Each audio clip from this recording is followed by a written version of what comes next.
문예지 탐구방송 요즘 소설 이야기 107번째 이야기 시작합니다.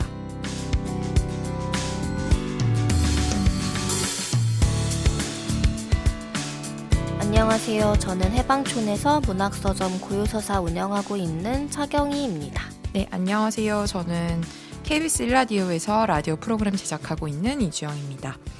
네, 오늘은 저희 문학수첩이라는 반년간지라고 해야 될까요? 1년에 2번 발간되는 문예지 새로 들고 왔고요. 여기에 실린 작품들 중에서 서장원 작가의 단편소설 첫사랑에 대해서 한번 이야기해보겠습니다. 저희 문학수첩을 들고 온 건 처음인 것 같은데요. 처음일 수밖에 없는 약간 그 시기상의 이유가 2021년 상반기호가 처음 나온 것 같고요. 그 다음에 지금이 2022년 하반기호인데 이게 4호더라고요. 그래서 저희가 방송을 쉬었던 그 시기와 조금 맞물리기도 했고, 사실은 제가 문학수첩이란 출판사에 대해서는 알고 있었는데 여기서 문예지가 나오는지는 알지 못하고 있었어요. 소개글을 보니까 2003년에 처음 창간이 됐고 2011년부터 2020년 겨울까지는 개간 시인수첩으로 명맥을 이어오다가 소설 및 산문 중심의 반연간지로 재창간이 2021년에 된 것 같고요. 그래서 소설 및 산문 중심의 문예지였는데 이번 호부터는 시인들의 신작 시도 실려 있더라고요. 간단하게 안에 실린 내용들 좀 소개를 해드리면, 일단은 그 김종철 문학상이라고 저는 사실 솔직히 잘 알지 못했는데 이 시인에게 주는 상이더라고요. 그래서 양혜경 시인이 이번에 김종철 문학상을 수상을 해서 뭐 심사평이나 자전시, 수상소감 이런 것들이 앞에 실려 있고요. 그 다음에 뭐 서양미술 산책이나 아니면 박경리와 스피노자 이런 식의 조금 깊은 산문들, 신작시 같은 경우에는 김동균, 나희덕, 박소란, 성은주, 심재희 작가의 신작시, 그리고 단편소설은 구효서, 서장원, 원종국, 이숙종, 최은미 작가의 단편소설, 그 다음에 경장편 연재가 있었는데 이순원 작가의 박제사의 사랑이라는 작품이 마지막 회로 연재가 됐더라고요. 그리고 추천작이라고 해서 김은 작가의 흑산이라는 소설 2011년작인데 여기에 대한 글이랑 2021년 하반기에 문예지에 실렸던 소설 총평하는 코너도 있고요. 어쨌든 처음 만나는 문예지였는데 여기에 또 저희가 좋아하는 작가들 작품들도 실려 있고 또 새롭게 이런 문예지가 있다라는 걸 소개해드리고 싶은 마음도 있어서 이 잡지를 골라왔습니다. 네, 그러면 저희 문예지 안에서 서장원 작가의 첫사랑이라는 작품이랑 최은미 작가의 그곳이라는 작품 소개할 건데요. 이번 시간에는 서장원 작가의 첫사랑 먼저 이야기해보도록 하겠습니다. 줄거리 먼저 간단하게 소개해드리자면 주요하게 총 4명의 인물이 등장을 해요. 화자인 나와 그리고 고등학교 때 이제 학교를 같이 다녔던 규영이라는 친구라고 하기에는 학교를 같이 다닌 사이 정도? 뭐라고 소개할 수 있어요. 같은 반이었던 어떤 학생. 동급생? 동급생. 규영이라는 친구가 있고 또 나와 가까운 친구인 선주가 있습니다. 그리고 나와 규영이 다시 이제 졸업 후에 시간이 흘러서 만나게 된 계기는 고준성이라는 이제 남자 교사에 대한 어떤 기억 때문에 나와 규영이 다시 연락을 하게 되는데 어느 날 이 규영이라는 사람이 고준성이라는 교사를 미투로 고발을 해요. 스쿨 미투로. 그래서 트위터 계정도 만들고 동창생들한테 이제 카톡방을 열어서 혹시 나 말고 너희도 피해가 있었으면은 얘기를 해달라라는 식의 연락을 어느 날 해오는 거예요. 그런데 이 나가 이 사실을 받아들이기에는 너무 당황스러운 게 왜냐하면 고준성이라는 인물은 이 나에게 첫사랑의 존재인 거고 졸업을 한 이후에도 그러니까 교류가 없음에도 뭐 다른 연애를 하려고 시도하고 그냥 살아가는 중에도 계속해서 반복적으로 이 첫사랑 고준성에 대한 뭐 인스타그램을 들어간다던가 아니면 고준성이 발표한 유명하지 않은 잡지에 실린 작은 글들이라도 찾아본다든가 하는 식으로 자기 첫사랑의 기억을 계속 이제 함께 가져가고 사는 사람이었던 거죠. 네. 그런데 규영이 말하는 고준성은 너무나 전형적으로 그 그루밍 성범죄를 하는 교사였다라는 거를 이제 규영이 폭로를 하고 네. 규영은 자신뿐만 아니라 다른 학생들도 자신과 비슷한 성폭력을 당했다라고 이제 얘기를 하는 거예요. 그래서 나와 규영이 다시 만나서 이야기도 하고 그런 소설인데 여기서 또 하나 지점은 이 나 같은 경우에는 뇌병변 장애를 앓고 있어서 왼쪽으로 몸이 기울어진 네. 상태로 살아가는 이제 사람이고 나의 친구 선주는 훨씬 더 신체적인 장애가 이제 네. 있어서 중증이라 휠체어로 이동을 하는 네. 해야 하는 그런 친구인 거죠. 그래서 이 나와 선주는 어떻게 보면은 장애라는 공통점 때문에 네. 이것도 고준성이 데려간 어떤 봉사를 통해서 이제 친해져서 친구가 됐는데 선주에게는 고준성에 대한 자신의 어떤 첫사랑의 기억을 끊임없이 얘기를 해왔던 상황에서 네. 스쿨미투를 나가 알게 되고 그런데 묘하게도 자신에게는 고준성이 그런 식의 끔찍한 짓이라고 소설에서 말하는 짓을 행하지 않으려고 했다는 것에 대해 이 내가 굉장히 복잡한 심경으로서 이 상황을 받아들이고 좀 괴로워하는 네. 그런 소설이에요. 그런데 이게 이렇게 줄거리 설명하는 것도 좀 조심스러운 게 네. 굉장히 건드리는 지점들이 많은 소설이어서 소위 말하는 이제 녹음 전에 주영님하고도 얘기했지만 네. 문제작이라고 또 할 수 있는 지점들이 많은 거죠. 네. 스쿨 미투뿐만이 아니라 그 미투를 폭로한 사람에 대한 내가 생각하는 규영도 그렇게 좋은 친구는 아니었던 것 같고 고준성은 자기에게 한 번도 그런 모습을 보인 적이 없기 때문에 너무나 늘 비누 냄새를 풍기고 다니고 곱상한 얼굴로 학생들에게 세심한 관심을 기울이고 뭐 시도 쓰는 그런 네. 교사였던 거고 그리고 선주는 쓰레기라고 이제 고준성에 대한 얘기들을 하면서도 또 내가 가지고 있는 장애라는 지점 때문에 나는 아마 고준성이 자신에게 그런 관심을 더 보이지 않은 것은 이라고 하면서 반출을 하는 이유를 자꾸만 자신의 어떤 그런 점에서 찾을 수밖에 없다라는 생각이 들게 만드는 네. 그런 소설이에요. 그래서 네. 이 소설에서는 미투와 장애와 이런 지금 사실 우리 시대에서 더 이상 내가 당사자가 아니라고 모른 척하면서 살 수 없는 네. 지점들을 건드리는 작품이어서 되게 몰입감 있게 읽기도 했고 한 문장 한 문장에 이렇게 하고 싶은 말이 많게 만드는 하지만 명확하게 무언가를 설명해서 거기에 주석을 달기에는 되게 어렵다라는 느낌을 갖게 하는 그런 소설로 읽었습니다. 저도 마찬가지로 느꼈는데요. 일단은 읽으면서 이 작가가 이 작품 쓰기 진짜 힘들었겠다라는 생각이 맞아요. 들긴 했어요. 왜냐하면 자칫 잘못하면 성폭력 가해자를 이렇게 옹호까지는 아니지만 어쩌면 편들어주는 그쵸. 시선을 화자가 내비칠 때 그것이 윤리적으로 단죄될 수 있는 상황일 수도 있잖아요.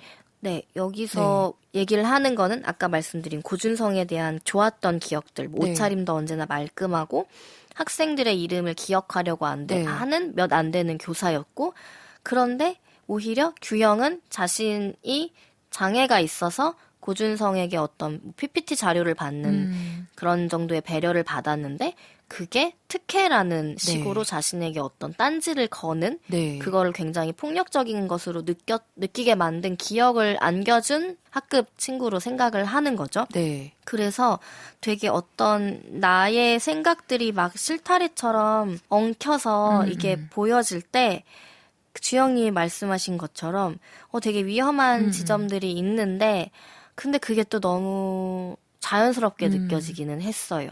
맞아요. 왜냐하면 네.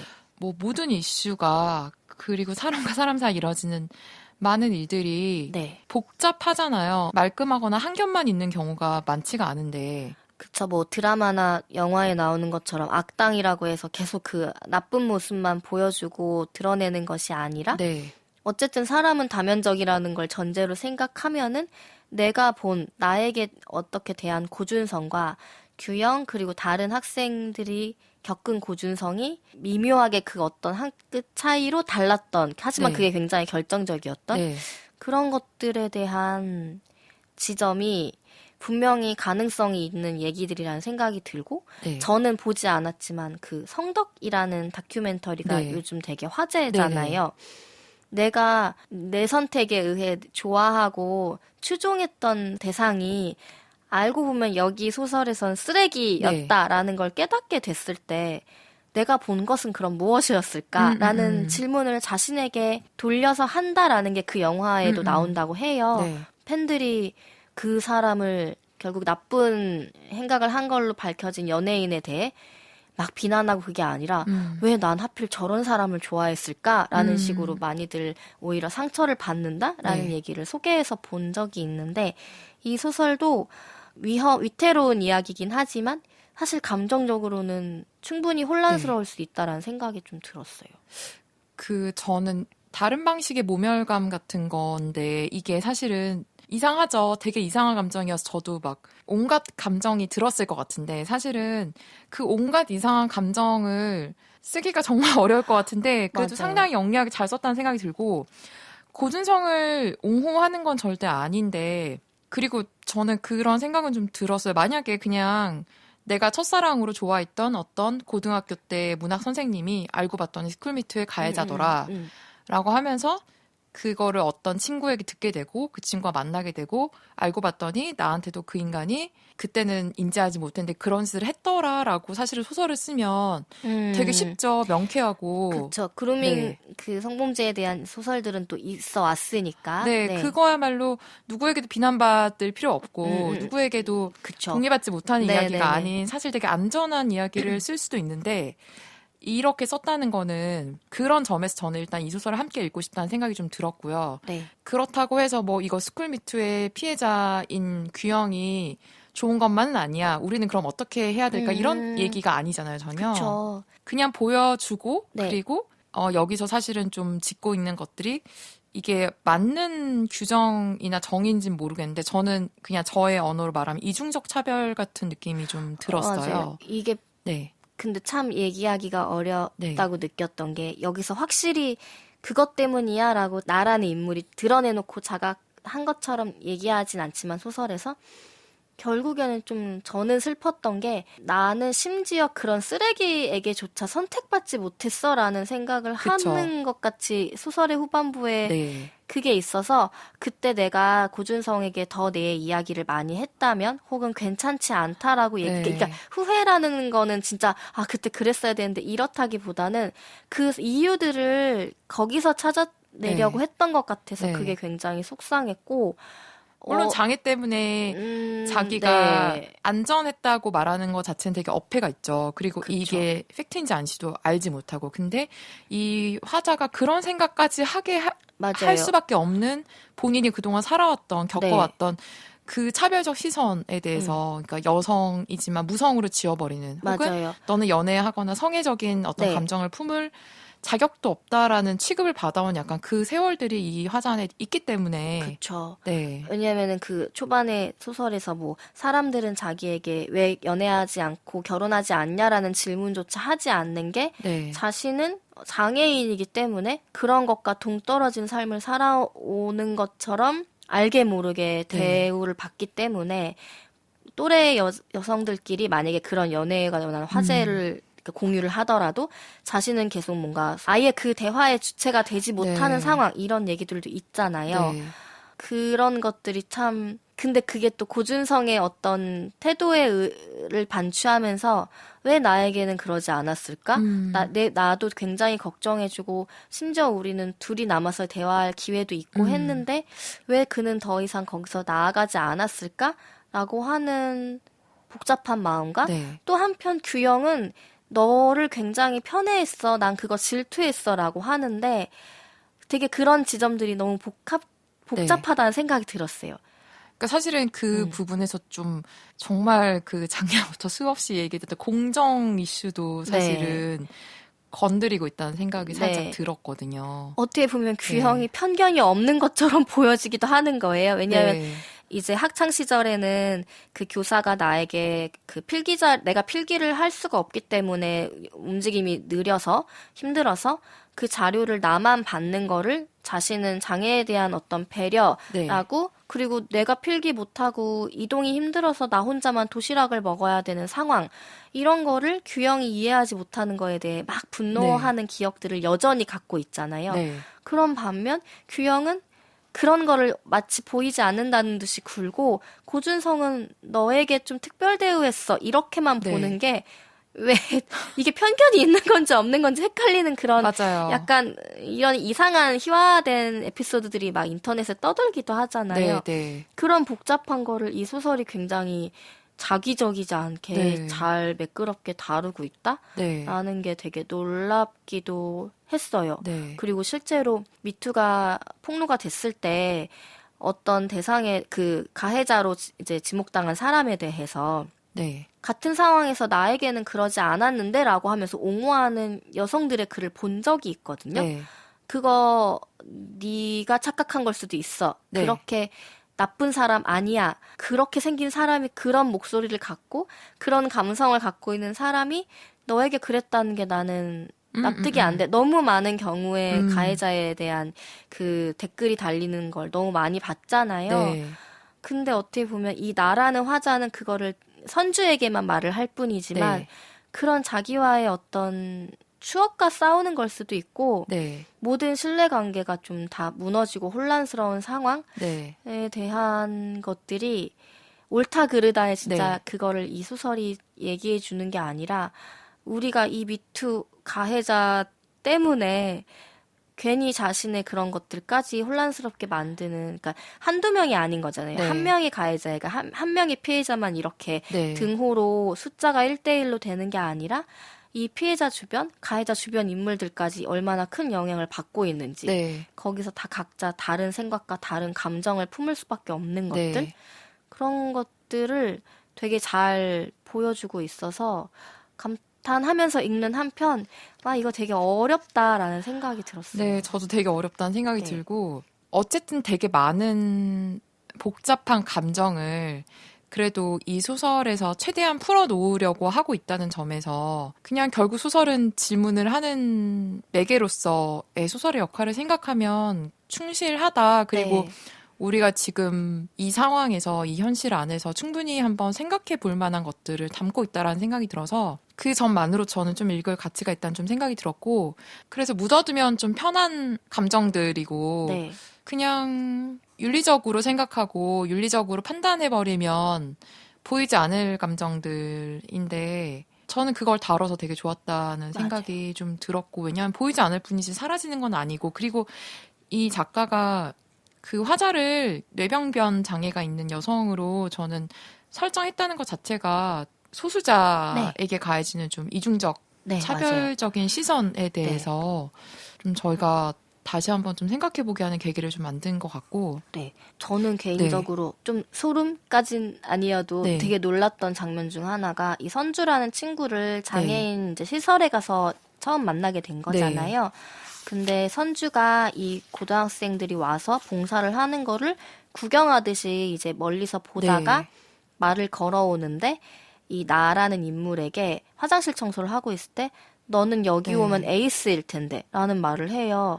근데 사실 나는 지금 친구들이 자신의 속도에 맞춰서 느릿하게 그 청소를 하고 이동할 때도 자기가 늦었기 때문에 선택권이 없고 그래서 가장 힘든 그러니까 늘 이런 식으로 자기는 이제 비장애인들이 다니는 학교에서 교육을 받을 때 늘 그 집단에서 뒤처지는 사람에 늘 배려받아야 되는 사람으로 살아왔는데 선주의 그 한마디가 넌 여기 오면 에이스일 텐데 말이 너무 아프기도 하고 굉장히 날카롭다라는 생각이 들었어요.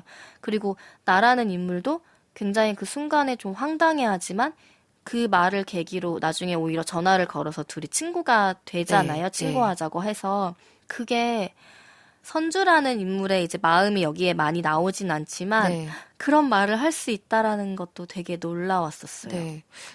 저는 선주라는 캐릭터가 여기에 있어서 이 소설이 되게 힘을 네. 받는다는 생각을 들었거든요. 네. 선주라는 캐릭터가 화자 옆에 있어서 이 네. 소설이 좀 완성된다는 생각이 들었고, 저도 이 소설에서 제일 놀라웠던 대사가 넌 여기 있으면 에이스인데라는 네네. 대사였고요. 뭐 다른 대사들도 너무 좋은 것들이 많고, 약간 그런 식의, 그러니까 예를 들면 이 화자를 충분히 배려한다고 생각했던 주변인들이 얼마나 어떤 순간 되게 무심하게 네. 배려를 그냥 벗고 네. 그 배려를 하지 않는다는 사실조차 인식하지 못하는가, 그쵸. 거기에 대한 순간들이 되게 많이 나오잖아요. 네, 저는 네, 네. 그 대표적인 것들이 규영이 이제 화자인 나에게 미투 얘기를 좀 하려고 네. 이제 술 한잔 하자라고 하면 저녁에 찾아와서 데려간 곳이 지하에 손잡이 난간도 없는 계단으로 내려가요. 네, 내려가는 지하 네. 술집인데 규영이 나름대로 배려를 한다고 음. 손을 잡아주려고 한다거나 보폭을 맞춰가지고 반 계단 위로 이제 속도를 맞춰준다거나, 사실 그게 하나도 배려가 아닌데 규영은 되게 내가 배려를 한다고 생각하면서 그 행위를 했을 것. 그리고 이 친구가 비장애인들을 위한 학교에 다니면서 고3 때 그 장애 시설에 봉사를 하러 갔을 때 친구들이 그 기관으로 가는 동안 되게 오르막이어서 힘들게 걸어가는데 나와 친한 친구들, 화자와 친한 친구들이 네. 처음엔 되게 속도를 맞춰주려고 늦춰서 걷죠. 그리고 같이 화장실 청소도 하지만 돌아가는 길에, 집에 돌아가는 길에 갑자기 트럭이 나타나서 태워줄까라고 하니까 아이들이 신나서 그 트럭 짐칸에 타잖아요. 그리고 나만 남겨지죠. 근데 그 트럭 짐칸에 탔던 그 화자의 친구들을 뭐 비난하거나 비판하는 게 아니라 이렇게 금세 까먹을 맞아요. 수 있는 존재가 화자였던 거죠. 근데 이게 그 친구가 나쁘고 뭐 화자가 불쌍하고 이게 아니라 그게 그냥 딱 우리 현실에서, 우리 사회에서 장애인들을 배려한다 혹은 소수자를 배려한다라고 생각하는 그 비장애인들이 가지고 있는 좀 인식이나 행동이나 의식 같은 게 좀 되게 단편적으로 좀 서늘하게 그려진 씬이 아닌가라는 생각이 좀 들었었어요. 되게 말하기 어려운 썰 같아요. 그런 어떤 배려라는 것도 태도로 말씀하신 네. 것처럼 옷처럼 입고 벗을 수 있는. 근데 이 친구들도 분명 트럭이 보이고 집에 너무 피곤하니까 네. 쉽게 갈 수 있고 또 그거 타면 재밌어 네. 보이니까 너무 그냥 즐겁게 탔을 것 같은데 그 순간에 그걸 아무도 뭐 네. 같이 탈 수 있게 도와주지 않는다거나 뭐 먼저 태우기까지 바라는 것도 아닌데 그쵸. 두고 갈 수 있다라는 사실도 놀랍기도 하고, 그리고 규영이 자신의 직장으로 이제 근처에서 보자는 식으로 얘기를 해서 찾아왔는데 네. 그것도 되게 재밌다고 하면 그렇지만 흥미롭고 날카롭다고 생각했던 게, 규영이 자신의 직장 가까이로 찾아왔음에도 네. 자신보다 이 주변을 잘 아는 것 같은 태도로 맞아요. 술집 먹을 곳을 정하는데 전혀 의견을 나에게 묻지 않고 맞아요. 내가 여기 잘 아는 데 있어라고 하고 자신 있게 데려간 것도, 이 나라는 화자는 규영은 참 여전하다라는 느낌을 주게 만드는, 근데 되게 사소한 건데 되게 규영이라는 인물과 나의 마음을 되게 잘 드러내주는 대목 네. 같았어요. 아마 화자의 마음속에는 이제 그런 게 있었겠죠. 이제 고등학교 때 경험도 있으니까. 아, 이 친구는 내가 이 근처에 맛있는 데 찾아다니고 맛집 알고 돌아다니고 이런 것조차 안 하는 애로 생각하나 보다. 그리고 그렇게, 네. 네, 규영뿐만이 아니라 알게 모르게 어떤 같은 성인인데도 성인처럼 생각하지 않는 경우들 있잖아요. 네. 그러니까 이상한 데서 배려를 하고 있다라는, 보호가 필요하지 않을 때 보호를 하는 네. 그런 것들이 되게 복잡 미묘한 거고, 그래서 참 자신은 그렇게 얘기하는 게 윤리적으로 옳다라고 생각을 믿는 사람도 있을 거고, 그런 지점들이 여기서의 선주도 그 아파트에서 호수공원으로 내려가는 엘리베이터가 작동되기를 기다리는데, 네. 아파트는 모두에게 이용 가능한 시설로 유지가 되면서도 네. 결국엔 그 엘리베이터는 민원을 넣어서 몇 달이 지나서야 작동을 하게 되는, 네. 이게 왜 누군가에게 꼭 필요한 일인지에 대해, 그러니까 지금 장애인 이동 이슈도 너무나 첨예하기도 하고, 네. 그런 것들을 뭐 꼭 그 지금 시기를 생각해서 쓴 소설은 아니겠지만 네. 되게 절묘하게 그런 것들을 이야기하는 것.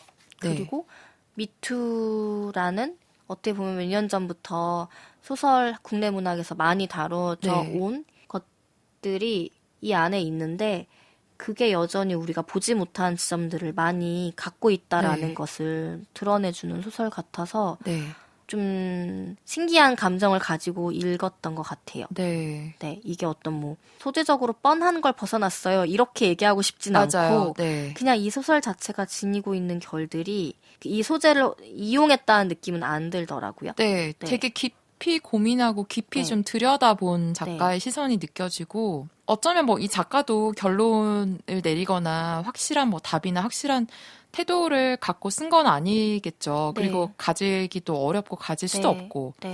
근데 그 고민을 하면서 약간 써내려간 흔적 같은 게 저한테 좀 느껴져서 우리 같이 한번 이거 얘기해보지 않을래? 약간 그렇게 좀 말을 거는 느낌이어서 그런 좀 작가의 목소리가 들렸던 독자로서 그런 작품이었습니다. 어떻게 보면 이 고준성이라는 지목당한 사람에 대한 그의 반응이나 이런 것들이 없었던 것도 한마디도 없잖아요. 뭐 고준성이 연락을 해왔다던가 뭐 이것 때문에 불이익까지는 어떤 처벌을 받았다던가 이런 결과적인 값이 없다라는 게 그것도 좀 좋았던 것 같아요. 만약에 너무 막 가해자를 빼놓고 이렇게 얘기해 이렇게 비춰진 소설도 있었던 것 같지만 이 소설은 그렇지 않다라는 생각이 들었고 그 저희가 다루기도 했었던 김병훈 작가의 기다릴 때 우리가 하는 말들에서도 그때 이제 왜 퀴어인 내가 게이인 내가 무성애자들에 대한 태도가 어땠는지를 얘기를 하면서 굉장히 그것도 좀 기이한 느낌을 주는 소설인데 그런 것처럼 우리가 굉장히 소수자에 대해 말할 때도 여성들이 하는 미투에 대해 말할 때도 그 안에 있는 세세한 결들보다는 그거를 지금 점점 덩이로 보고 있지 않을까? 그러니까 점점 더 뭔가 일반화된 어떤 상황 여기서도 클리셰 같다라는 얘기를 하잖아요. 너무 그거 전형적인 이야기인데 그거 정말 맞을까라는 생각을 내가 스치듯 또 하기도 하고 그런 덩어리진 것들을 섬세하게 보는 소설들이 있다라는 생각이 좀 들었어요. 좀 더 많이 있었으면 좋겠다는 생각이 들어요. 그 덩어리로 만드는 행위가 왜 필요한지 저는 그것도 알 것 같아요. 맞아요. 근데 그렇다고 해서 진짜 보이지 않는다고 없는 것이 아니니까 그런 생각이 진짜 어렵네요. 맞는 비유인지는 전혀 모르겠지만 뭐 만약에 숲에 대한 이야기를 하는 게 우리에게 먼저 필요했다면 지금은 이제 조금 더 그 숲 안에 어떤 나무들이 있는지를 보는 것까지 나아갈 필요성이 있으니까 조금 더 읽는 사람도 쓰는 사람도 여전히 좀 그거에 관심을 잃지 않아야겠다라는 생각을 좀 하게 해준 것도 맞는 것 같아요. 어쩌면 최근 몇 년 동안 관련된 이야기들이 정말 많이 쓰여져 왔기 때문에 이런 작품도 그 작품들 이후에 거기에 기대어 나올 수 있었다는 그 생각도 좀 들고요. 그 전의 작품들이 못했다라는 뜻이 전혀 아니라 그런 것들이 있었기 때문에 여기까지 올 수 있다라는 말에 전적으로 맞다라는 생각이 듭니다. 저희 이렇게 서장원 단편소설 첫사랑에 대해 이야기 나눠보았습니다. 문예지 탐구방송 요즘 소설 이야기. 다음 시간에는 문학수첩 2022년 하반기호에 실린 최은미 신작 단편소설에 대해 이야기 나눠보겠습니다. 서장원 소설 첫사랑의 일부를 경희님의 낭독으로 들으시면서 저희는 다음 시간에 인사드리겠습니다. 들어주셔서 고맙습니다.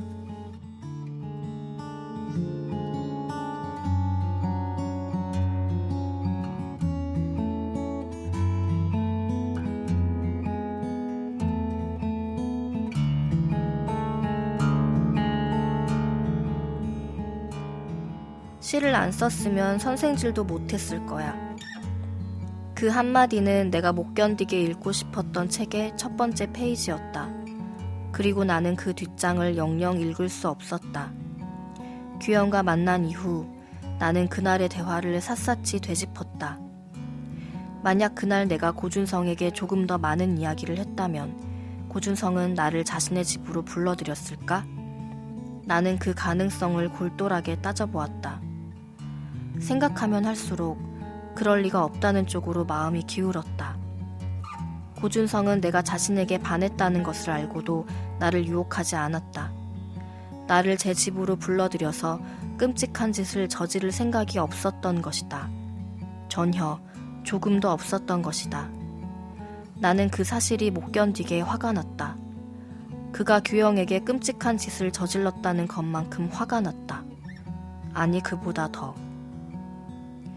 고준성은 쓰레기야. 나는 어두운 호수로 다시 한번 자갈을 집어던지며 말했다.